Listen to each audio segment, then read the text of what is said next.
आज मेरो बाइकको क्लच तार छिने छ।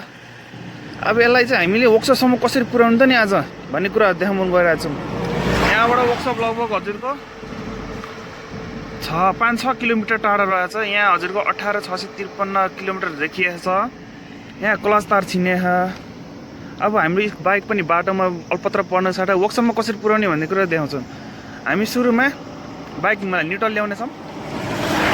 न्युट्रलमा छ, यसलाई हामी 1 गियरमा लानेछौँ। 1 गियरमा लगाएपछि पुरै क्लच लिने।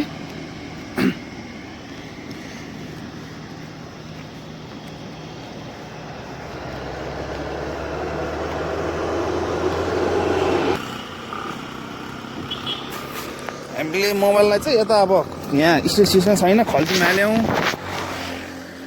कस्तो आउने हो थाहा छैन। अनि क्लच लिएपछि हामीले स्टार्ट अन गऱ्यौँ। हामीले 1 नम्बर गियरमा सेल्फ हालेर हामी बाइक स्टार्ट गरेर हिँड्यौँ। ल हिँड्नु साथीहरू, हामी यहाँबाट हामी मजाले जानेछौँ।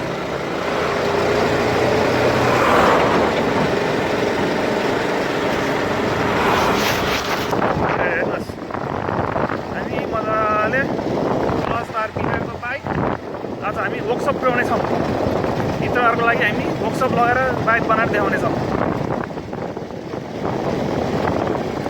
देब्रे हातमा मोबाइल छ, क्लच तार छैन, अनि हामी आज वर्कसप जानेछौँ। ल साथीहरू हेर्नुहोस्,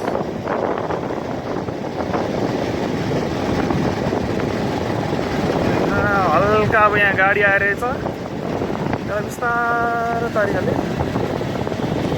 यहाँ हामी बिस्तारै जानेछौँ।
साथीहरू यहाँ बाटो निर्माण कार्य भइरह।